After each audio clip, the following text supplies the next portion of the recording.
اور نماز کی عادت ڈالو۔ ایک نماز ہے جو ہم پڑھتے ہیں، وہ نماز نہیں کہہ رہا ہوں۔ فَإِذَا فَرَغْتَ فَانصَبْ، نصب گڑ جانا، جیسے یہ بوتل ہے نا، یہ یہاں آ کے گڑی تو نہیں لیکن ایسے کھڑی ہے، تو اللہ کہہ رہا ہے فَانصَبْ، ایسے جیسے لکڑی کو ٹھوکا جاتا ہے نا زمین میں، اور کچھ اس کا حصہ اندر چلا جاتا ہے اور اوپر والا ایسے ہو جاتا ہے، تو نماز کے لیے ایسے کھڑے ہو، ایسے۔ عبداللہ بن زبیر پر حجاج حملے کر رہا تھا اور وہ حرم میں نماز پڑھتے، کوئی پتھر یہاں سے گزرتا، کوئی یہاں سے گزرتا، کوئی یہاں سے گزرتا، اور ان کے جسم میں ایسے بھی نہیں ہوتا تھا، ایسے، اتنے اطمینان سے نماز۔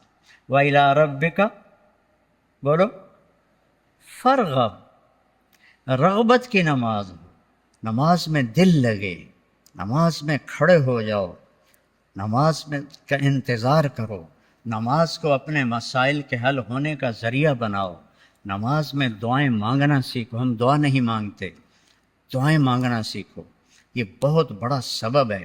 اسباب ظاہریہ اختیار کرو اور نماز کو سب سے بڑا سبب بناؤ۔ اذا حزبہ امر فزع الی الصلاۃ، جب کوئی مشکل آتی تھی آپ نماز پڑھتے تھے، جب کوئی مشکل آتی تھی آپ نماز پڑھتے تھے۔ 3 دن گزر گئے، کھانے کو کچھ نہیں ملا، تو حضرت عائشہ سے کہنے لگے چلو آج میں اللہ سے جا کے بات کرتا ہوں۔ مسجد میں گئے، نفل شروع کر دی، ایک ستون کے پیچھے 2 نفل پڑھتے، پھر سلام پھیر کے دوسرا ستون، اللہ اکبر، پھر سلام پھیرا تیسرا ستون، اللہ اکبر، پڑھے جا رہے ہیں۔ اتنے میں حضرت عثمان آئے، اماں جان اللہ کے نبی کہاں ہیں؟ ان کا 3 دن سے فاقہ تھا، اللہ سے مانگنے گئے، تو وہ زاروں قطار رونے لگے، مجھے کیوں نہ کہا، عبد الرحمن بن عوف کو کیوں نہ کہا، ثابت بن قیس کو کیوں نہ کہا، یہ سارے مالدار تھے۔ بھاگے بھاگے گھر گئے، پورا اونٹ بھر کے راشن کا لے کر آئے، اور آ کر وہاں اللہ کے نبی کے گھر اتارا، اور پھر بھاگے بھاگے گئے اور گھر میں جو سالن تیار ہو گیا تھا وہ اٹھا کے لائے، اور روٹیاں اٹھا کے لائے، اور آ کر دیا کہ پکانے میں دیر لگے گی۔ جب اللہ کے نبی واپس آئے، پوچھا عائشہ کچھ ہوا؟ کہ یہ دیکھیں اللہ تعالیٰ نے سب کچھ کر دیا ہے۔ کہ یہ کون لایا ہے؟ کہ یہ عثمان لایا ہے۔ تو آپ نے ایسے ہاتھ اٹھائے، اے اللہ میں عثمان سے راضی ہوں، تو بھی اس سے راضی ہو جا۔ اے اللہ میں عثمان سے راضی ہوں، تو بھی اس سے راضی ہو جا۔ اے اللہ میں عثمان سے راضی ہوں، تو بھی اس سے راضی ہو جا۔ تو نماز کو اپنا وظیفہ بناؤ۔ یہ آج کل کے یہ سوشل میڈیا اور بہت سے ایسے نادان لوگ، یہ وظیفہ پڑھو، یہ وظیفے پڑھو، یہ پڑھو، یہ پڑھو، یہ سب فضولیات ہیں۔ سب سے بڑا وظیفہ نماز ہے اور دعا ہے، سب سے بڑا وظیفہ نماز ہے اور دعا ہے۔ باقی سب ڈھکوسلے ہیں، میرے اوپر جادو ہو گیا ہے، میرے اوپر اثر ہے، میرے اوپر جنات ہیں، یہ سب عاملوں کی جیب گرم کرنے کے اسباب ہیں، یہ کچھ بھی نہیں ہے، سب بک بک ہے، سب بک بک ہے۔ کبھی اس چکر میں نہ پڑنا کہ میرے اوپر جادو کر دیا گیا ہے، میری بندش کر دی گئی ہے، اولاد کی بندش ہو گئی ہے، کاروبار کی بندش ہو گئی ہے۔ نماز جو موجود ہے، اللہ جو موجود ہے، تو کبھی عاملوں کے چکر میں نہیں پڑنا۔ کبھی جو وظیفے بتانے والے ہیں 1000 دفعہ یہ پڑھو، 1000 دفعہ یہ پڑھو، میرے سر میں درد ہے۔ اور ایک بزرگ کہنے لگے کہ آپ 1000 دفعہ سورہ اخلاص پڑھا کرو۔ میں کہا جی پھر تو پہلے انہوں نے اور درد ہوا جاوے گا جو میں سر درد نال میں 1000 واری سورۃ اخلاص پڑھا کے میرے کو تو نماز دی رکعت وچ کولو اللہ مشکل پڑی جاندی ہے۔ میں کہا جی یہ وظیفہ تسی اپنے کول ہی رکھو، یہ میرے واسطے کوئی نہیں ہے۔ میرے نبی نے وظیفہ بتایا، نماز پڑھو، دعا مانگو، نماز پڑھو، دعا مانگو، صدقہ کرو، سخی بنو، بخیل نہ بنو۔ بخیل سے اللہ دوستی لگاتا نہیں، اور سخی سے اللہ دوستی توڑتا نہیں، چاہے فاسق ہو۔ اور سخاوت کا مطلب کوئی بہت زیادہ خرچ کرنا نہیں ہے، وہ دل کی کیفیت کا نام ہے، وہ دل کی کیفیت کا نام ہے۔ تو غریب بھی سخی ہو سکتا ہے، مالدار بھی ہو سکتا ہے، غریب بھی بخیل ہو سکتا ہے، مالدار بھی ہو سکتا ہے۔ بخل خود پیدا ہوتا ہے، سخاوت کو پیدا کرنا پڑتا ہے۔ سخی بنو۔ مولویوں میں سخاوت بہت کم ہے، بلکہ ہے ہی کوئی نہیں، کیونکہ شروع سے لینے کا جو کام شروع ہو جاتا ہے تو دینے کو دل ہی نہیں کرتا۔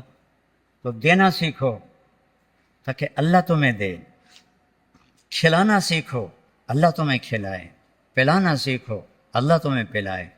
پھر سب سے بڑی سخاوت ہے، جس پہ ناراضگی ہے معاف کر دو۔ سب سے بڑی تواضع ہے، جس پہ زیادتی کی ہے اس سے جا کے معافی مانگ لو۔ معافی مانگنا اس سے بڑی تواضع کوئی نہیں، معاف کر دینا اس سے بڑی سخاوت کوئی نہیں ہے۔ اور اللہ کو سخی سے پیار ہے، وہ فاسقی کیوں نہ ہو۔ سامری نے بچھڑے کی پوجا کروائی، اللہ نے کہا ان سب کو قتل کرو، وہ قتل ہو گئے۔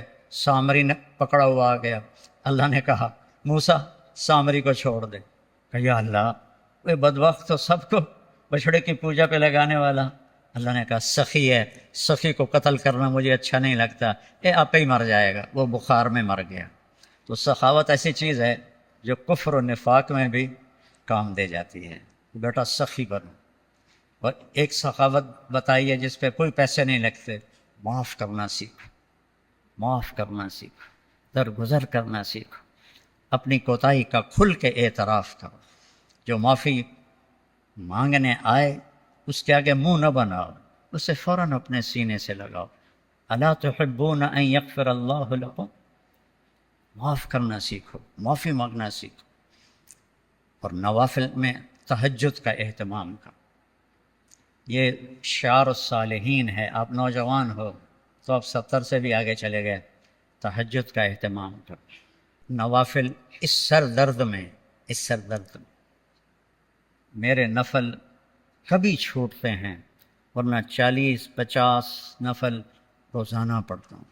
میری تہجد قضا نہیں ہوتی سوائے شدید تکلیف کے۔ پچھلے 30-35 سال سے اللہ نے مجھے تہجد کا پابند کیا ہوا ہے۔ یہ تم میری اولاد ہو، تمہیں ترغیب کے لیے سنا رہا ہوں، کوئی اپنی بزرگی نہیں جتا رہا ہوں، کہ تمہیں پتہ چلے کہ بیماری میں بھی اگر اہتمام ہو سکتا ہے تو اس جوانی میں کیوں نہیں ہو سکتا۔ جلدی سو، جلدی اٹھ، اس موبائل پہ کھیلنا چھوڑ دو، یہ تمہارا بہت وقت ضائع کرتا ہے۔ اس موبائل سے کھیلنا چھوڑ دو، اس کو دیکھنا چھوڑ دو، وہ وقت مطالعے پہ لگاؤ، تلاوت پہ لگاؤ، ذکر پہ لگاؤ، تسبیح پہ لگاؤ، لوگوں کی خدمت پہ لگاؤ۔ اس نے بہت نقصان پہنچا ہے، خاص طور پر جب تم ماں باپ کے ساتھ بیٹھو، بیوی کے ساتھ بیٹھو، بچوں کے ساتھ بیٹھو، اسے بند کر کے بیٹھو تو تمہیں اس کا بہت نفع ہوگا۔